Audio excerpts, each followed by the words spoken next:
Namo Amida Butsu, Om Mani Padme Hum, Nam Myoho Renge Kyo. Welcome to this channel. Welcome to this video. I'm going to talk a little bit about the first rung of the ladder of the Eightfold Path and why it's so important. But first of all, two things. Please don't believe anything I say.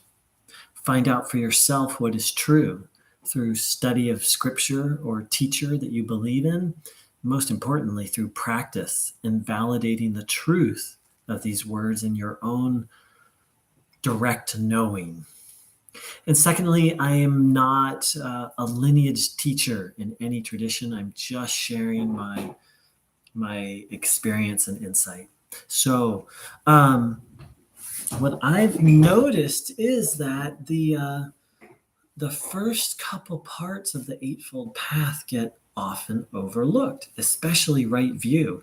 People hop right into Vipassana, to the meditative disciplines. And I've done that, and now I'm backtracking back to right view.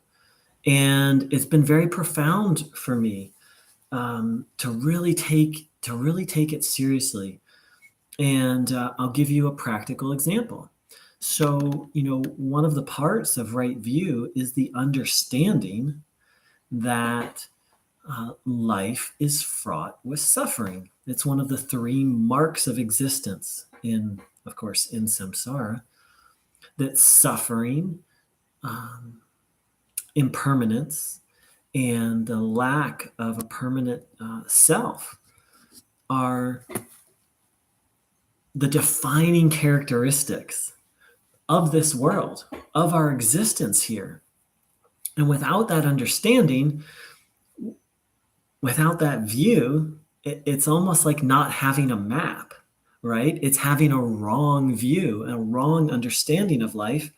And of course, then people are going to seek happiness where it cannot be found in the world, in people, places, and things. So that's just one example of how really taking time and really meditating on right view can reorient one towards the Dharmic approach to happiness, which of course is conditionless happiness. Happiness isn't really the right word, but learning to have peace and serenity and equanimity under any circumstances, ultimately to find nirvana, the actual conditionless, that which is not conditioned, whereas all of this stuff is conditioned.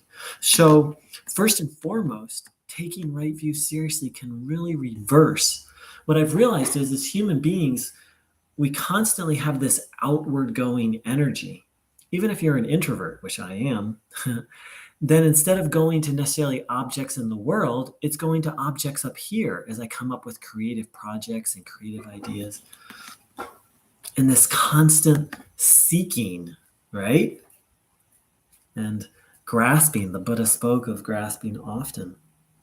But as I've really sat with right view, and I've really contemplated it, then that grasping is becoming a lot less. And I have to tell you, I had to suffer a lot to get to the point where I was willing to admit that I think actually the Buddha is correct, that suffering is one of the pervasive characteristics of conditioned, of samsaric existence. And until that's seen, see, that's why I think it's such a tragedy that right view is overlooked, because until that's seen, then why meditate? Sure, you meditate 20 minutes twice a day, maybe it brings you a little peace, though Vipassana isn't necessarily the most peaceful meditation, because there's dragons in here, there's unresolved thoughts, feelings, traumas, but that's a whole nother story. But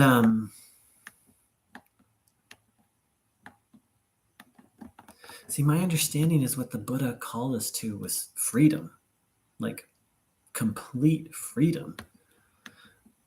But to go for that, you have to want it.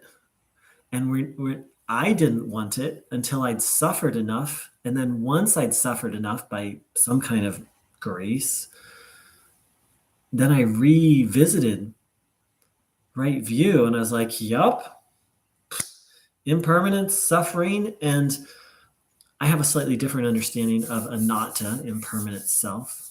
And those are called the 3 marks of existence for anyone who's new. I was like, yep,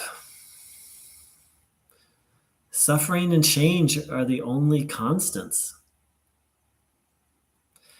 That's some heavy stuff. That's some pretty heavy stuff.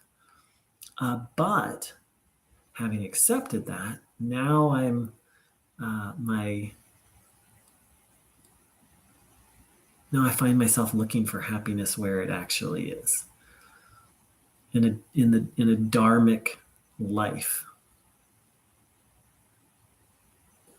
They have an expression in Hinduism. They say there's 2 types of people.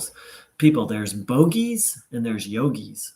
A bogi is boga means enjoyment, and yoga means union. That's their version of seeking nirvana. So in Hinduism, they say you're either a bogi or a yogi, meaning you're seeking happiness in the world, or you're seeking happiness through liberation. Their word for it is moksha, which is liberation. And I was trying to be a yogi, but I was really a bogi. Now I'm becoming more and, not 100%, but mostly a bogi now. Like Dharma and service, take care of this body. And not 100%, but and I am a lot happier.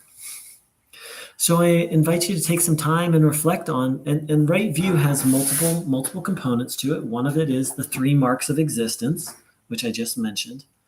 Another is the 4 noble truths, or in this case, you could say the first 3 noble truths, and then openness to trust and faith that the Buddha has provided a way out of the suffering, and that the Buddha himself experienced release from this suffering. And of course, a belief in karma and reincarnation. So there's not a lot there, but it's about providing a map. Without that map, it's kind of this, even without taking that map seriously, even while I was on, and I've gone through phases where I was into Buddhism, into Hinduism, into Taoism, I've explored many different paths, but without this right view, I wasn't really even when I was taking the path seriously, I wasn't. It was like I'd go be spiritual, and then I'd be done with that, and I'd go seek happiness in the world. And then I kind of this back and forth. But once right view really settles, then it settles the issue of where happiness is and where it isn't. And it shows the terrain we're walking in. The Buddha likened it to a burning house, that samsara is a burning house that we don't even recognize, that we're trapped in this very painful thing. We don't even recognize it as painful. There's another Hindu metaphor that's beautiful. It's of this jagged fruit that's sweet, and certain animals will like chew on it, and it's like ripping up their tongue. But it's so sweet that they keep chewing and like rip their tongue up. And that's a perfect metaphor for what samsara is. It certainly offers pleasure. If samsara was all pain and all suffering, then of course, we'd all be yogis. We'd all accept right view, and we'd all seek Buddhahood, like boom. But it gives just enough sweet to rope us in. So I hope this is helpful, and take care. Namo Amida Butsu. Om Mani Padme Hum. Namo Guan Shi Yin Pusa.